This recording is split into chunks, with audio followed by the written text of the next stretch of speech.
Un mendigo vino y se sentó ante mí. «Quiero pan», me dijo. «Eres un hombre sabio», le respondí. «Pan es lo que necesitas y has venido a la panadería correcta». Entonces saqué de la gaveta mi libro de cocina y empecé a decirle todo lo que sabía acerca del pan.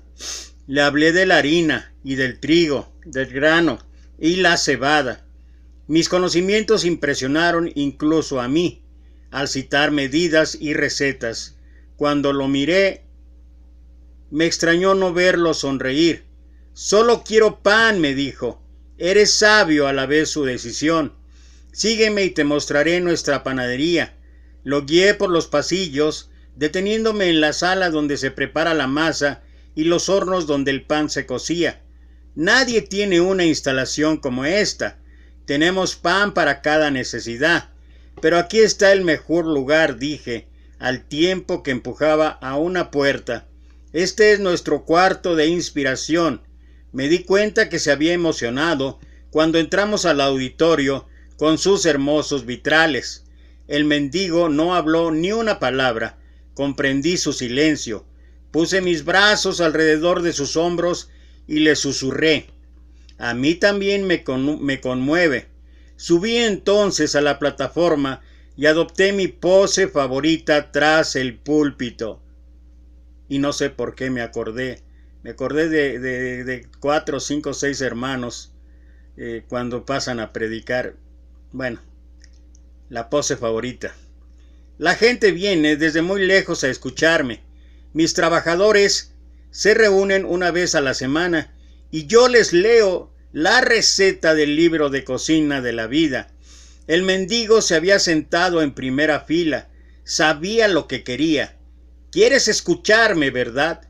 «No», me dijo. «Solo quiero un poco de pan».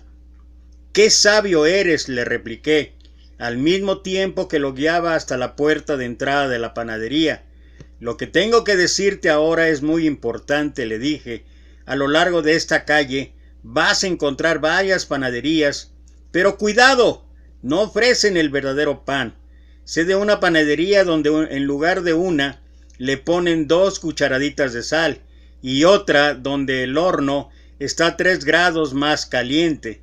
Puedes llamarlo pan, pero no está de acuerdo con este libro». El mendigo se volvió y empezó a alejarse. «¿No quieres pan?», le pregunté. Se detuvo, se volvió para mirarme y encogiéndose de hombros me dijo: «Creo que perdí el apetito». Volví a mi oficina moviendo la cabeza. «Qué pena», me dije, «ya el mundo no tiene hambre del verdadero pan». ¿Qué puede ser más increíble? Que Dios haya empacado el pan de vida en un carpintero o que nos haya dado las llaves del camión de reparto. Ambas cosas tienen su riesgo. Sin embargo, nuestro Señor Jesucristo ya hizo su parte. Y quién sabe si nosotros podemos llegar a aprender a hacer la nuestra. La pregunta entonces sería: ¿cuándo, cómo y bajo qué circunstancias llevamos el alimento espiritual a través del mensaje de salvación? Y bueno, me encanta esta historia de un libro de Max Lucado. Me encanta porque ella refleja mucho la situación en torno a lo que en esta ocasión estaré tocando en el casi último mensaje de esta serie llamada Discípulo, y que es la Gran Comisión.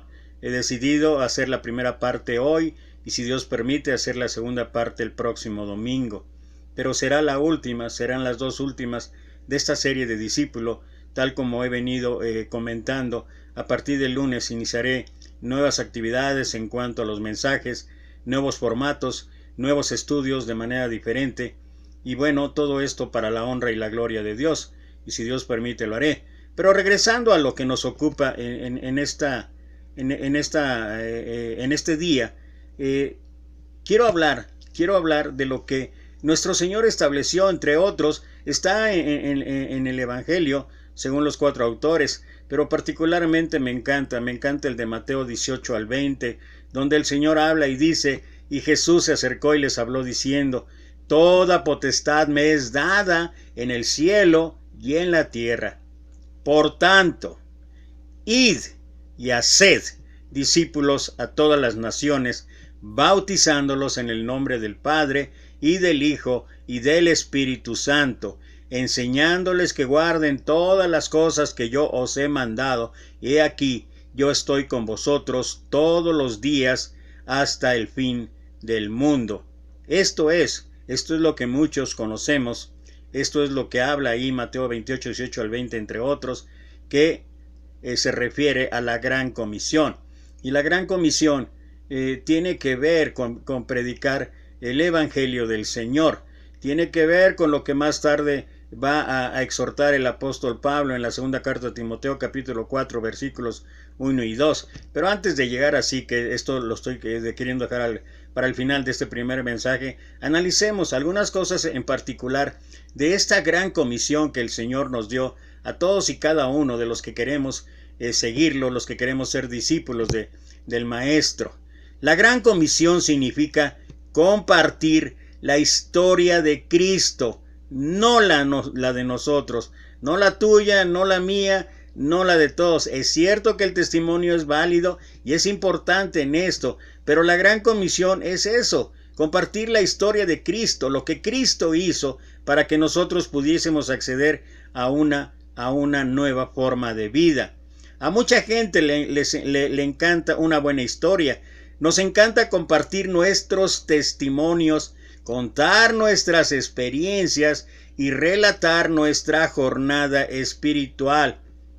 Este énfasis en la experiencia personal es uno de los puntos fuertes del evangelismo. Solamente hay que recordar el endemoniado gadareno y la mujer samaritana, entre otros, de lo que esto significa, de lo que estoy hablando.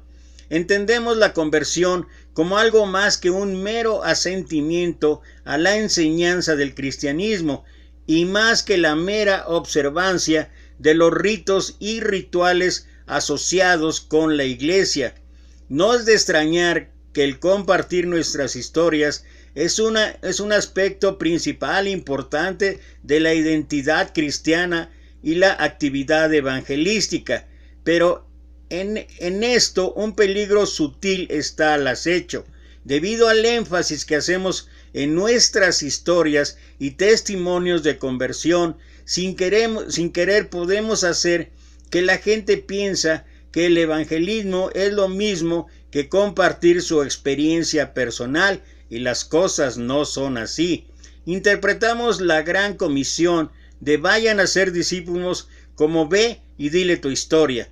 No son la misma cosa, aunque ya mencioné los ejemplos, pero en ambos casos está reiteradamente. En el endemoniado gadareno, el Señor le dijo: ve y publica lo que Dios, o sea, en primera instancia, lo que Dios, las maravillas que Dios ha hecho en tu vida. Cuando la mayoría de nosotros pensamos en la gran comisión, tenemos en mente la palabra ir. La esencia del mandato de Cristo es que vayamos a todo el mundo y hagamos discípulos de todas las naciones, bautizando e enseñando, ¿verdad? Pero la versión de Mateo de la comisión no comienza con ir. La comisión en sí misma, y por eso tomé este pasaje, está intercalada en dos declaraciones relacionadas con nuestro Señor Jesucristo. La primera se refiere a su autoridad y la segunda se refiere a su presencia empoderadora. El flujo del pasaje es el siguiente: toda autoridad, dijo el Maestro, me es dada en el cielo y en la tierra. Dicho de este modo, Jesús tiene ahora toda la autoridad y toda la potestad. Debido a eso, por eso el versículo siguiente empieza por tanto. O sea, por tanto en la escritura generalmente significa por lo que estamos hablando antes, ahora esto es lo que viene después. Por tanto, id y haced discípulos a todas las naciones. Jesús, al finalmente, en esta gran comisión, promete estar siempre con su pueblo. La escena de la comisión en Lucas lleva a esta misma verdad en una manera un poco diferente. Para Lucas, el foco está en el Evangelio siendo llevado en el nombre de Jesús. La ley de Moisés, los profetas y los salmos apuntan a Jesús, cuya muerte y resurrección cumplen la profecía del Antiguo Testamento. Testigos proclaman un mensaje de arrepentimiento y el perdón de pecados. Este mensaje es proclamado en nombre de Jesús a todas las naciones. Para Lucas, el nombre de Jesús es la fuente de toda autoridad, y no solamente es para él, debería ser para todos nosotros. Todo lo que nosotros le hemos dicho a lo largo de estos casi 150 mensajes de la serie de discípulos, hemos reiterado que a quien merece la honra, la gloria, la alabanza es nuestro Maestro, es nuestro Dios. A él le corresponde todo eso. Pero es primordial siempre tener presente que en primera instancia todo lo que nosotros podemos hacer es por la gracia salvadora de nuestro Señor Jesucristo. Y creo que a veces paulatinamente, por lo que estamos hablando, hay ocasiones en que lo hemos ido degradando y nos hemos particularmente olvidado de lo esencial, de lo fundamental, de aquello que es la piedra angular de lo que debe ser nuestro testimonio, de lo que debe ser nuestra vida, de lo que debe de ser esto que estamos hablando en cuanto a la Gran Comisión. En Hechos, este elemento no es enfatizado en la escena de la comisión misma, pero sí en el resto de la narración, donde el tema del nombre de Jesús, llevando el poder y la autoridad, se convierte en el punto más importante de la historia. ¿Cuáles son algunos elementos del testimonio cristiano genuino? Tanto Lucas como Mateo infunden con verdad cristológica sus escenas de la comisión. Así que, como los apóstoles bajo la autoridad de Jesús testificaron de la verdad, ¿cómo? ¿Cómo es que los apóstoles bajo la autoridad de Jesús testificaron de la verdad? Notemos algunos elementos. Primero, los eventos en el corazón del Evangelio son el centro de su proclamación. Los sermones en Hechos revelan cómo los apóstoles condujeron a sus oyentes a través de la historia de la vida de Cristo, su muerte y su resurrección. Son testigos del carácter de Jesús en la forma en que ellos moldean su ministerio después de sus milagros y muestran de esa manera compasión a los necesitados, siempre haciendo énfasis en la presencia salvadora de nuestro Señor Jesucristo. Son testigos de su propia experiencia cristiana. El apóstol Pablo, por ejemplo, relata su experiencia de conversión en 2 ocasiones, allá en Hechos capítulo 22, versículos 6 al 21 y capítulo 26, versículos 12 al 23. Entonces, ¿qué debería significar esto para nosotros hoy en día, hablando en cuanto a la Gran Comisión? Número 1. Los acontecimientos del Evangelio, la vida de Cristo, su muerte y su resurrección deben ser el centro de nuestra proclamación. Esto es lo que Pablo habla en la primera carta de los Corintios, capítulo 15, de los primeros versículos y posteriormente versículos más adelante. Si Cristo no murió y resucitó, vana es nuestra fe. Y es a través de este hecho que nosotros tuvimos oportunidad de una reconciliación con Dios y de una oportunidad de andar en vida nueva. Número 2. Lo que hacemos debe también dar testimonio de Cristo al seguir su ejemplo. O sea, la mirada, la esencia de todo siempre debe ser nuestro Señor. Y una y otra vez tenemos que reiterar esto, porque si no corremos el riesgo de que finalmente la gente no empiece a poner los ojos en Cristo, sino que paulatinamente desvíe. Y por eso, y más si soy un predicador de los connotados, con grandes conocimientos apologéticos y de hermenéutica y de griego y hebreo y en arameo y bueno, 1000 cosas más. Y no quiero ser irónico ni burlista, pero lo que único que se ocasiona, y no es porque la persona que esté predicando esté deseando eso, él le quiere estar dando la honra y la gloria a Dios, pero tenemos que ser muy cuidadosos en ese sentido, porque la gente acaba poniendo los ojos en el instrumento y se olvida del director de la orquesta. Número 3. Nuestras experiencias de conversión deben respaldar nuestra proclamación del Evangelio. Si éstas no están en armonía, disminuye nuestra eficacia en el cumplimiento de la Gran Comisión. Por ejemplo, algunos cristianos pueden centrarse tanto en el segundo aspecto, lo que hacemos, que dejan de proclamar verbalmente el Evangelio, lo que Cristo ha hecho, no lo que nosotros hacemos. Otro ejemplo, algunos cristianos se centran tanto en el tercer aspecto, nuestra experiencia de la conversión, que dejan de proclamar adecuadamente la vida y la obra de Cristo. Somos llamados a proclamar el Evangelio a través de nuestro Señor Jesucristo.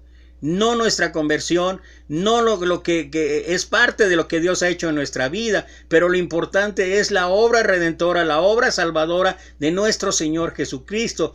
Y si voluntaria o involuntariamente dejamos de percibir esto, entonces lo que sucede es que no estamos llevando a cabo una labor en donde se centre toda la atención en nuestro Señor. Y como mencioné antes, acaba la gente poniendo la mirada y puedes voltear, mira alrededor en el mundo entero, no solamente aquí, en muchos grupos religiosos. El centro de la atención, ¿quién es? Ha dejado de ser nuestro Dios, ha dejado de ser nuestro Señor Jesucristo. El punto de la atención es el evangelista, es el pastor, es el maestro, es el que proclama aparentemente el Evangelio de Cristo, y tal vez lo esté haciendo, pero por no cuidar esos detalles, lo que acaba haciendo es que la gente acaba mirando más al instrumento, como dije antes, y sobre todo si es habilidoso, sobre todo si tiene grandes cualidades, grandes dones, pues todavía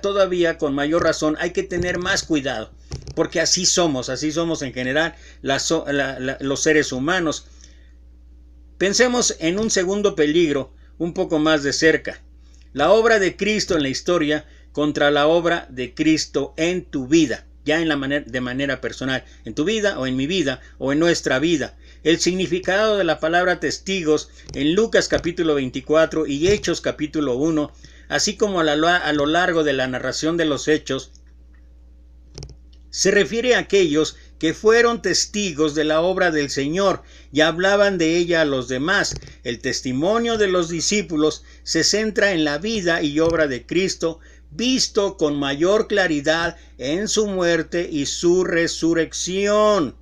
Por tanto, vamos a tomar nota de esto. El foco de la predicación apostólica en Hechos no es sobre las experiencias de conversión de los discípulos, sino en la obra de Cristo, que hace que la conversión sea necesaria. Por esta razón, debemos asegurarnos de que nuestro testimonio de la obra de Cristo se centre primordialmente en lo que Cristo hizo en la historia, no solo lo que Cristo ha hecho en nuestra vida. Y esto que pareciera que no es así, lo cierto es que quienes llevamos ya muchos años de ver, de observar, de mirar a través de muchas congregaciones en el país, de mucha gente en diversos estados de este país, estoy hablando de México. No sé lo que ocurra en otros países, pero estoy hablando primordialmente de México. Y lo cierto es que lo que he venido mencionando, el riesgo de que la gente acaba poniendo la mirada en otro lado. Y a nivel mundial, esto sí es a nivel mundial, porque lo vemos a través de las redes sociales, en Instagram, en Facebook, en YouTube, casi siempre se le ensalza o se le exalta. Hay algunas alabanzas que me encantan y una de ellas siempre hago hasta ironía, porque cada vez que presentan al expositor de la alabanza, recibamos a fulano de tal, y luego un aplauso. Y no estoy en contra no estoy hablando, no es el punto de lo del aplauso. Lo que estoy hablando es que quien merece el aplauso, en todo caso, quien merece la honra y la alabanza y la gloria es nuestro Señor Jesucristo, no la persona, no el instrumento. ¿Y qué es lo que hace la gente? A veces se está esperando, y lo mismo es en una alabanza que lo mismo es en una predicación. A veces estamos esperando más. Yo particularmente batallo con esto. Por eso tengo, según yo digo, mis autores favoritos, o hasta bromeo con la palabra ídolo. Es mi ídolo. Por ejemplo, a mí yo tengo en mí una admiración muy personal por Max Lucado.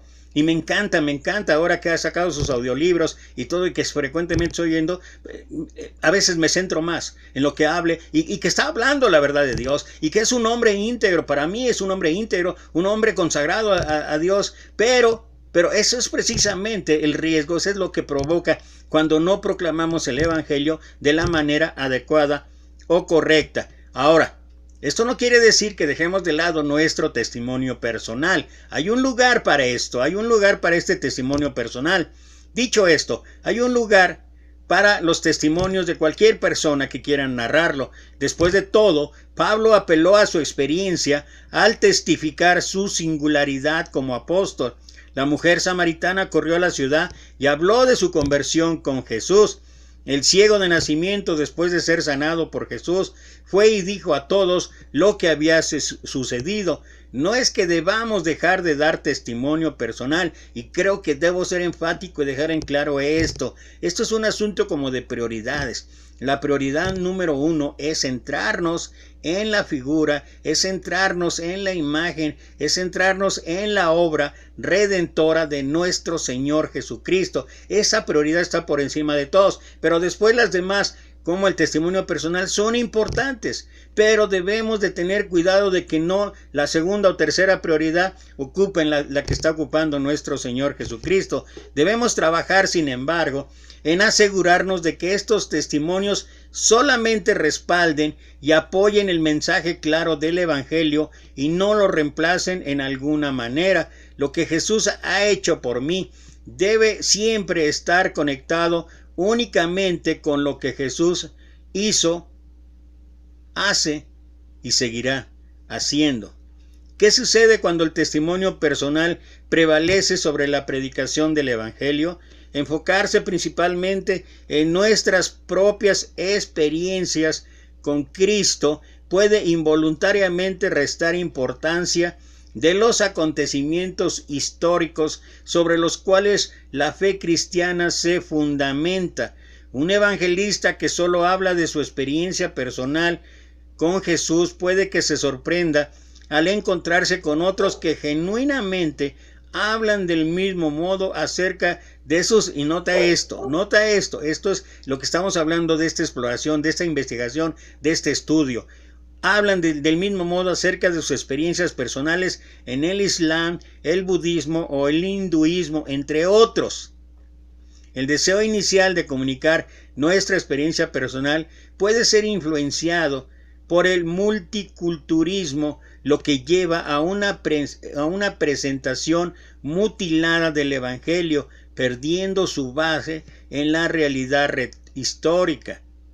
El papel de la experiencia personal en el testimonio de la obra de Cristo debe ser vista como una evidencia adicional del poder del Evangelio. No es el Evangelio mismo, sino que da testimonio de su poder. Y ojalá que esto quede perfectamente claro para cada uno de nosotros, porque si no, de una u otra manera, esa es la razón por la cual mucha gente no ha llegado a los pies de Cristo. Tal vez son algunos por eso quería hacer la segunda parte, porque hay muchos puntos que hay que tratar, hay muchos puntos que hay que considerar para ver que realmente no estamos cumpliendo ni el mínimo de lo que debe ser nuestra misión al proclamar el Evangelio de nuestro Señor Jesucristo. Y por eso el resultado, entre otros, el resultado inicial, muchas iglesias vacías, muchas gentes que no han comprendido o no han entendido la obra salvadora de Jesucristo. Y creo que particularmente en algunos de nosotros queda patente la determinación de que incluso el mismo bautismo lo hemos puesto por encima de cualquier otra prioridad. Y pareciera ser que se vuelve una obsesión. Y si la gente, decimos nosotros, y si la gente no se bautiza, nunca va a ser salva, nunca va a entrar al reino de Dios y todo. Y en parte es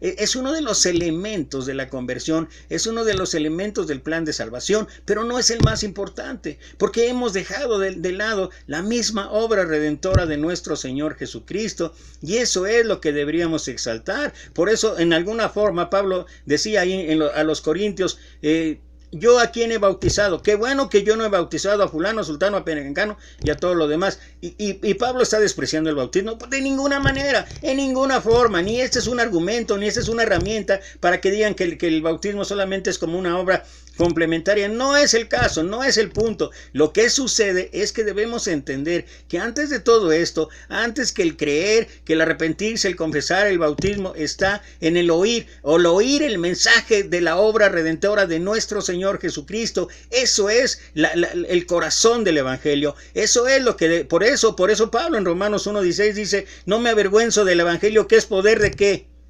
No habla ni de oír, ni de creer, ni de arrepentirse, ni de confesar, ni del bautismo. Dice, es poder de Dios para salvación. Y después de que nosotros podamos oír y entender esto, la obra redentora de Jesucristo, entonces empieza paso a paso los siguientes. Pero nosotros, antes de cualquier cosa, lo primero a veces, y lo he visto de manera testimonio personal, lo he visto en muchas gentes, que cuando llegan y se les empieza a hablar del Evangelio de Cristo, para ellos lo primero, es que necesitas bautizarte. Todavía ni siquiera hemos exaltado la obra redentora de Jesucristo, lo que Dios ha hecho por amor a nosotros, y ya lo que queremos es meterlos literalmente al agua. Eso no es el Evangelio mismo, sino que da testimonio del poder cuando nosotros hablamos acerca del propio testimonio. Primera parte, en resumen. Las presentaciones del Evangelio que incluyen testimonios personales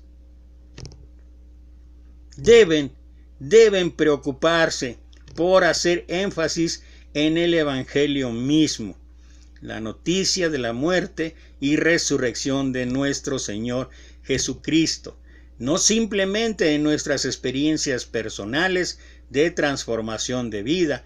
Un cambio de corazón es una demostración más del Evangelio y debe ser utilizado en el evangelismo personal siempre y cuando el foco permanezca o la prioridad permanezca en la obra objetiva de Cristo en la cruz, porque si no lo hacemos de esa manera, estamos corriendo el riesgo de que esto lleve un tanto de distorsión, y en el momento en que nosotros somos portadores del Evangelio, en el momento en que nosotros estamos compartiendo las buenas nuevas a la gente, cuando la gente, porque así somos los seres humanos, y cuando compartimos y casualmente tenemos en esos momentos, en esos momentos de días, semanas, tenemos algún tropezón, alguna caída, alguna frustración, un momento de ira, un momento de enojo y todo, y en ese momento se rompe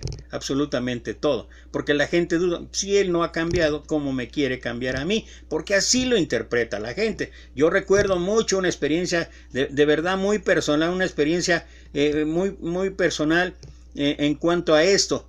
Yo estaba teniendo un estudio con un vecino en el lugar donde vivía, y en verdad que poco a poco habíamos ido avanzando porque siempre me ha gustado hablar primero de la obra redentora, primero de la obra de Jesucristo, y primero de lo que Dios puede hacer en la vida de cada ser humano. Pero a pesar de eso, de llevar un orden, según yo, un orden en cuanto a compartir el Evangelio, llegó el momento en que yo tuve una fricción con otro vecino de ahí del fraccionamiento donde vivíamos, y el vecino vino, una ocasión vino el vecino con el que yo tenía el estudio y me dijo, oiga, el vecino dentro de una junta de vecinal, él comentó que pues él no quiere tener problemas, que había tenido una diferencia con usted, pero que él no quiere tener problemas y que le gustaría mejor arreglar el asunto.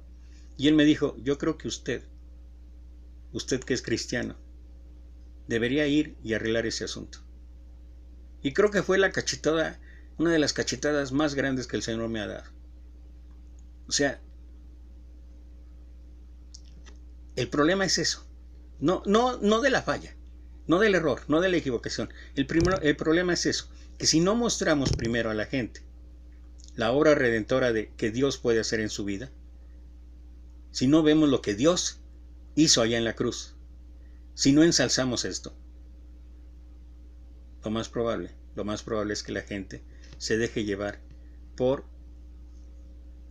todo aquello que significa el evangelio por todo aquello que significa las fallas en cuanto a quienes compartimos nuestro mensaje de salvación. Sabiendo todo esto, cambia totalmente nuestra visión del discipulado. Lo que aprendemos no es solo para nosotros, sino para enseñar a otras personas. Debemos no solo predicar el evangelio, sino también hacer discípulos, involucrando a las personas en nuestra vida, involucrándonos en la vida de los demás, amándolos. Vemos nuestra vida como un ejemplo para los nuevos discípulos, sabiendo que no solo debemos santificarnos porque es lo que a Dios le agrada, sino que también porque los discípulos van a estar viendo nuestra vida. Cuando ellos han entendido, y a pesar, vuelvo a reiterar, de que ellos puedan ver errores, porque es imposible que no los tengamos, ellos pueden seguir adelante, porque conocen la obra redentora de Cristo, no la obra redentora de nosotros, o lo que hizo en nosotros, y no porque el Señor falle en nuestra vida. No, ellos podrán centrarse entonces en lo principal, en la obra redentora de nuestro Señor. Entonces estaremos listos para enseñar todo lo que aprendamos de la palabra de Dios a los demás con nuestras palabras, actitudes y con las acciones. Y bueno, esa es una de las maneras, esa es una de las formas en que nosotros podemos inicialmente ver algunos aspectos de la Gran Comisión. Esto que debería ser la esencia de verdad hoy en día y en mucho tiempo. De verdad, esto es la esencia, esto es el corazón de nuestra cristiandad, de nuestro, el corazón mismo de nuestra fe, en cuanto a que hemos dejado de lado, en verdad, hemos dejado de lado, creo que en muchos casos, más ocupados en actividades, más ocupados en estudio, más ocupados en proclamar grandes sermones, más ocupados en hablar de todos los temas, más ocupados en muchísimas cosas, pero ¿y el evangelismo qué? ¿Qué le hemos dedicado? Dedicamos grandes recursos, grande tiempo a las obras de confraternidad, a las campañas que llamamos evangelísticas, que acaban de siendo eso, una confraternidad entre hermanos. Pero la esencia de lo que el Señor nos pide y la esencia de lo que el Señor nos exige, porque no es solamente, no quiero hablar de esto de que nos pide, es lo que nos exige, porque así lo dice Mateo 28, 18 al 20. Dado que Él tiene la autoridad, dado que Él tiene la potestad, por eso dice, id y haced. Id y haced es un imperativo. Y es una orden. Y el Señor quiere que nosotros llevemos a cabo su orden. Quiero terminar solamente con lo que el apóstol Pablo, en esta primera parte de esta predicación de la Gran Comisión, lo que el apóstol Pablo habla en la segunda carta a Timoteo, capítulo 4, versículo 1 y 2. Y lo voy a leer en la Nueva Traducción Viviente, y lo voy a terminar en la Reina Valera.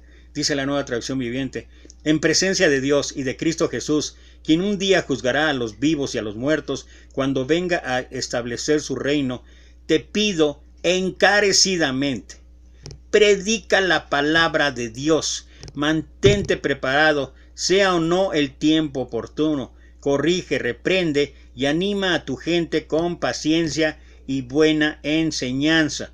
La Reina Valera dice así: te encarezco delante de Dios y del Señor Jesucristo, que juzgará a los vivos y a los muertos en su manifestación y en su reino, que prediques la palabra, que instes a tiempo y fuera de tiempo, redarguye, reprende, exhorta con toda paciencia y doctrina. Y me quedo esencialmente en este primer mensaje con eso, que prediquemos a tiempo y fuera de tiempo.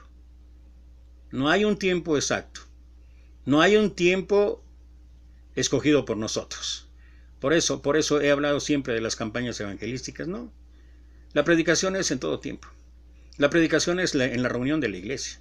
Muchos de los mensajes que quienes tenemos la oportunidad de proclamarlos ahí en la reunión dominical, en el Día del Señor, deberían ser en parte muy evangelísticos. De verdad. porque en cualquier momento pueden haber visitas, puede haber gente nueva, gente que primera vez, y si es gente que está llegando por primera vez y nosotros estamos con una clase de Apocalipsis, pues aunque sea excelente tu clase, aunque sea todo un portento de verdad tu clase, apoyado en las escrituras y todo lo demás, pero eso no va a servir para evangelizar a la gente. Cada cosa tiene su tiempo. Todo tiene su tiempo y todo lo que se quiere debajo del cielo tiene su hora. Pero en el caso de la predicación, Pablo dice, a tiempo y fuera de tiempo. Cumplamos así con la gran comisión. Que Dios te bendiga.